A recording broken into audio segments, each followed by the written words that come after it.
A ver, Maximiliano, contrasto contigo esta misma interrogante, ¿no? Quizás que esperar, por un lado, ver esa invitación que hizo Irán, sus autoridades a la agencia, y luego de que aparentemente se fue el director general muy satisfecho, ¿qué esperar de aquí en más? Estando además a la vuelta de la esquina la Junta de Gobernadores de la agencia. Claro, sí, hay que saber que la Agencia Internacional de Energía Atómica es un organismo de las Naciones Unidas, pero no es independiente totalmente, digamos, ¿no? Así como las Naciones Unidas tampoco lo son, están sujetas a diversas presiones. Es cierto que el director, Rafael Grossi, se fue muy conforme por haber llegado a un acuerdo, porque Irán se mostró colaborativo y dialoguista para reinstalar cámaras, para reinstalar los controles en las centrales nucleares, incluso en esas que se han detectado una mayor cantidad, aunque sean unos átomos, de enriquecimiento, para demostrar que no está persiguiendo conseguir la bomba atómica, ¿no? Pero la Agencia Internacional de Energía Atómica también sufre presiones, principalmente de las potencias, ¿no? Y también de Israel, o sea, de Estados Unidos, el ala republicana, y de Israel. Y buscan, estos países lo que buscan es reformular el tratado firmado por Obama en 2015 para que se incluyan misiles balísticos. Entonces, no solamente limitar nuclearmente Irán, sino también un nuevo tratado en el que se incluyan misiles de largo alcance.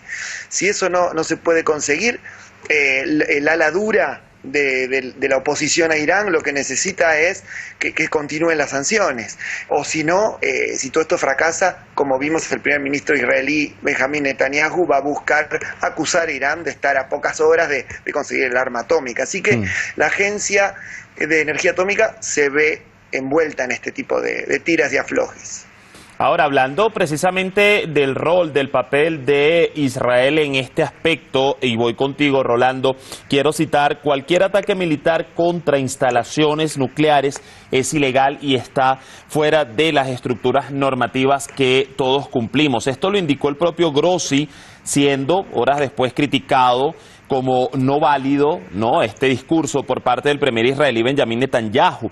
Pero debemos recordar, no ha sido un secreto, que el propio ministro de la Defensa del régimen israelí llegó a amenazar con que Tel Aviv podría atacar pues los sitios nucleares iraníes. En este sentido, y tomando en cuenta estas declaraciones y estas posturas, ¿qué juega, no, o a qué juega Israel con lanzar y luego recoger o decir que este tipo de cuestionamientos a lo que ya ha dicho no son válidos?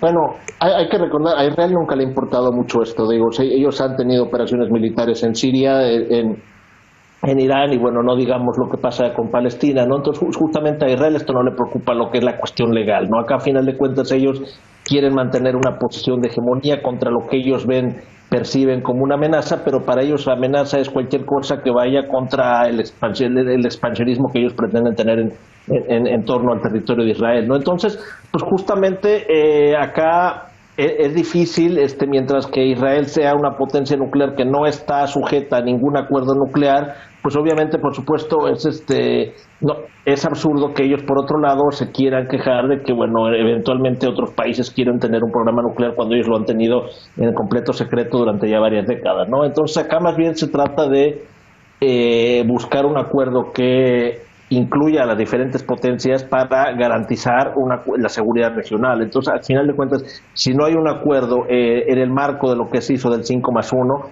pues es muy difícil, ¿no? Entonces yo creo que la única manera es eso. Estoy seguro que hay muy buena voluntad de Irán en este sentido de buscar un acuerdo que vaya en el marco de lo que había en el acuerdo de 2015, pero habría que convencer a las otras potencias involucradas y ver si ellas están en la misma dinámica y si realmente quieren hacerlo.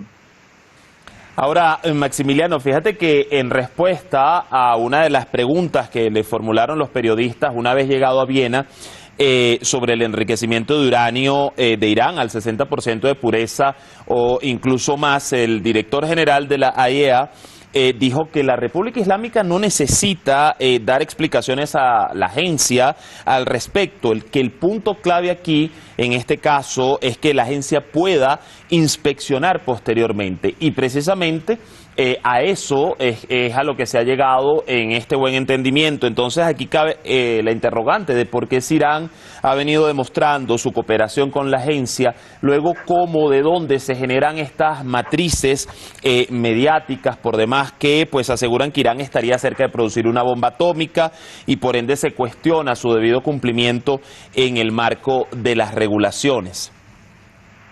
Bueno, es evidente la voluntad de cooperación que tiene Irán, por eso se llegó a un acuerdo y Grossi salió satisfecho y así lo manifestó.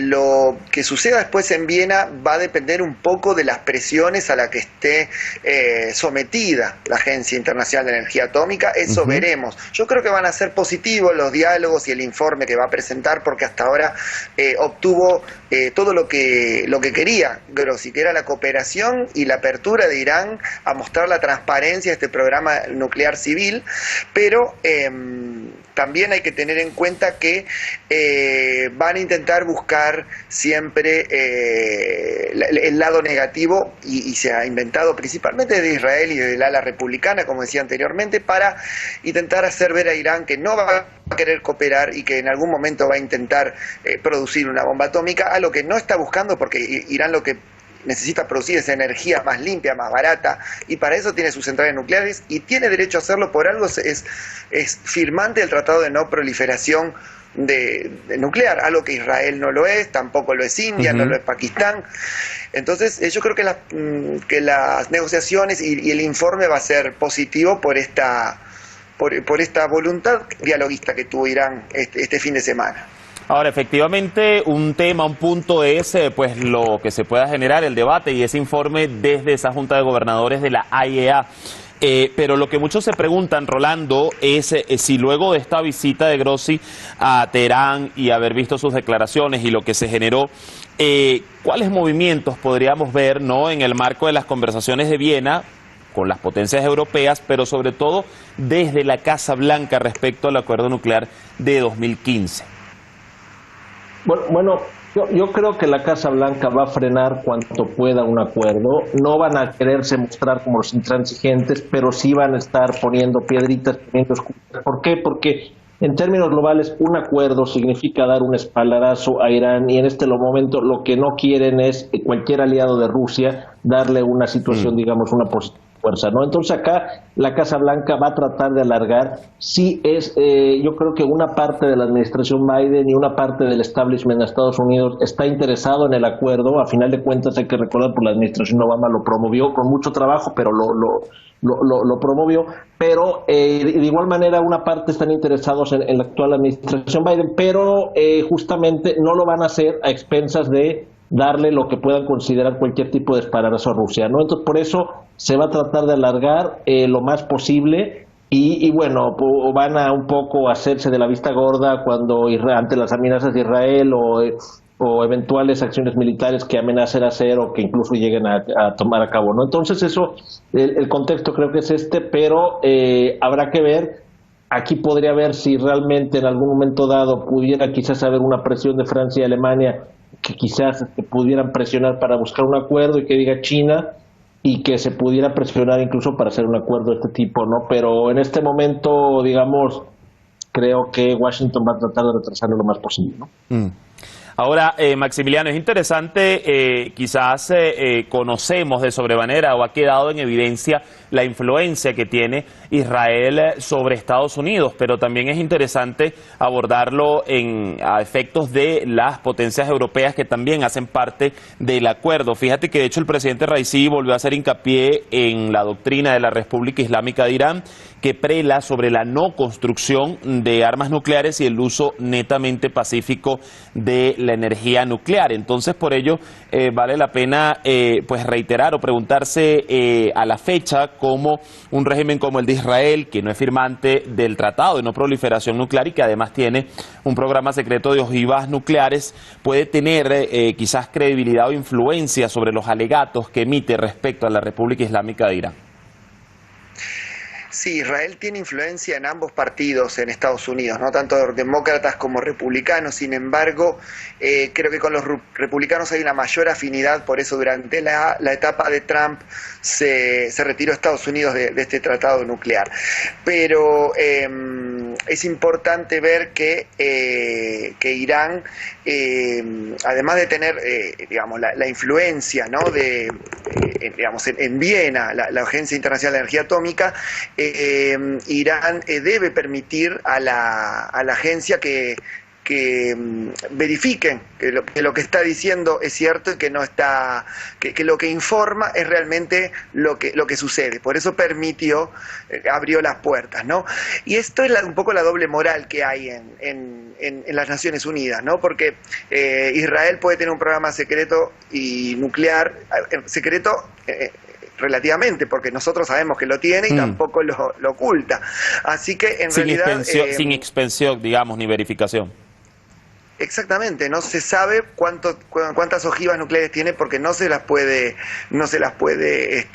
controlar. En cambio Irán sí, se sabe que no tiene ninguna porque permite el control. Lo que sucede es que Irán debe, con este diálogo, pone en evidencia la inacción de Francia, de Gran Bretaña y de Alemania, que en este momento han perdido mucho el poder político por la guerra de Ucrania a manos de Estados Unidos. Estados Unidos en este momento controla casi la política exterior de Europa entera, además de ciertos sectores de la economía, así que en realidad va a estar en la voluntad de Estados Unidos si se va a avanzar en Viena hacia retomar el pacto o no. Y que allí estamos a la espera entonces de lo que ocurra. A ver, Rolando, bueno, Irán ha sido claro en muchas oportunidades sobre su disposición a alcanzar un acuerdo para restablecer el PIAC, el Pacto Integral de Acción Conjunta de 2015, y que sobre todo le sean respetadas sus garantías, sus beneficios. Pero también ha advertido que esa puerta o esa ventana abierta entre las partes no estará abierta para siempre. En este punto y en consonancia, recordemos a lo que dictamina el Parlamento iraní, su ley, y la falta de voluntad o la no respuesta en la otra parte, y me refiero a Estados Unidos y a las potencias europeas, juega de alguna manera una estrategia dilatoria, te pregunto, para que sea el propio Irán quizás el que se levante de la mesa o diga ya se cierra esa puerta y luego señalarle desde Occidente como el responsable de un fracaso en las negociaciones. Bueno, a final de cuentas, en política se abren puertas y se abren unas puertas y se cierran otras, ¿no? Entonces, evidentemente, si se vislumbra que no hay posibilidad de un acuerdo, pues cualquier régimen buscaría otras posibilidades y otras maneras, ¿no? A final de cuentas, eso es si te agrede, no siempre vas a estar extendiendo la mano ante la agresión. Entonces, justamente uno busca, en algunos casos, buscar un acuerdo político, pero en este sentido creo que, bueno, a Irán le conviene que se retomen las negociaciones y que haya un acuerdo nuclear, pero por otro lado, creo yo que, si no hay las condiciones para eso, pues bueno, van a buscar otros acuerdos políticos. Al final de cuentas, estamos viendo un momento muy cambiante en el mundo, un reacomodo de muchas cosas, y bueno, obviamente, si se le cierran las puertas a un acuerdo nuclear, pues no sabemos qué rumbo pueda tomarse. Ya. A ver, Maximiliano, fíjate que entre otros puntos vamos a recordar que el portavoz de la Organización de la Energía Atómica en Irán enfatizó que no hubo discusiones, como quizás se intentó ver desde parte de una prensa, ni acuerdos sobre instalación de cámaras en las instalaciones nucleares. También negó acusaciones de permitir el acceso a personas al respectivo recinto nuclear durante la visita del director general de la Agencia Internacional de la Energía Atómica. ¿Cómo quizás salen este tipo de informaciones erróneas o de dónde se originan, siendo un proceso serio y bastante sensible entre las partes involucradas?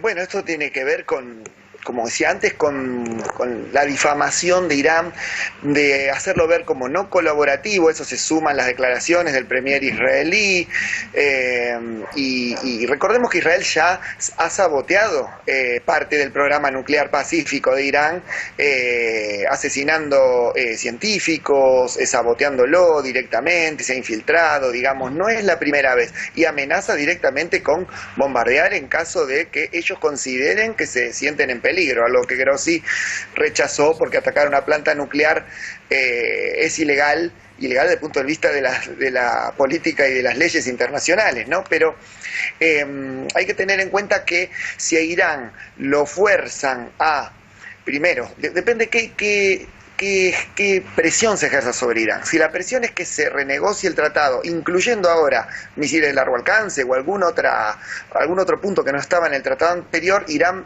va a tener que volver a presionar enriqueciendo más el uranio como demostró que eso fue lo que hizo anteriormente.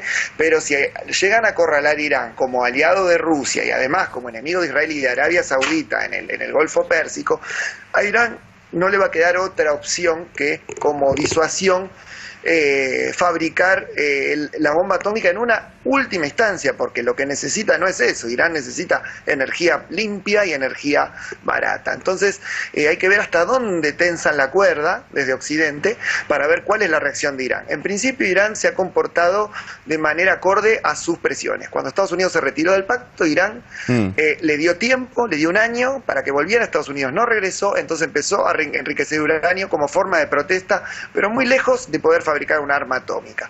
Hay que ver si no quieren introducir a Irán en un nuevo y humillante tratado o amenazarlo con más sanciones, ¿no? Hay que ver hasta dónde tensa la cuerda y ahí va a ser la presión, la respuesta de Irán, ¿no? Muy pendientes de ese panorama. Les agradezco a ambos, Rolando, y también a ti, Maximiliano, por acompañarnos en el análisis hoy. Hasta una próxima oportunidad.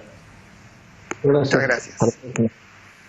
Bueno, allí el panorama de la voz de nuestros expertos. Lo cierto es que mientras la República Islámica sigue evidenciando la disposición a la cooperación y la voluntad con la Agencia Internacional de la Energía Atómica, conforme lo dicta el marco de sus leyes nacionales, gran expectativa se mantiene por lo que se discuta en la Junta de Gobernadores de la agencia y los informes que podrían generarse. Aquí cerramos el tema. Mañana nos vamos con otro foco de análisis. El líder de la resistencia libanesa, Hezbollah, ha dado un discurso señalando los más recientes ataques de Israel contra el Líbano y Palestina. Buena jornada, como siempre, les esperamos mañana.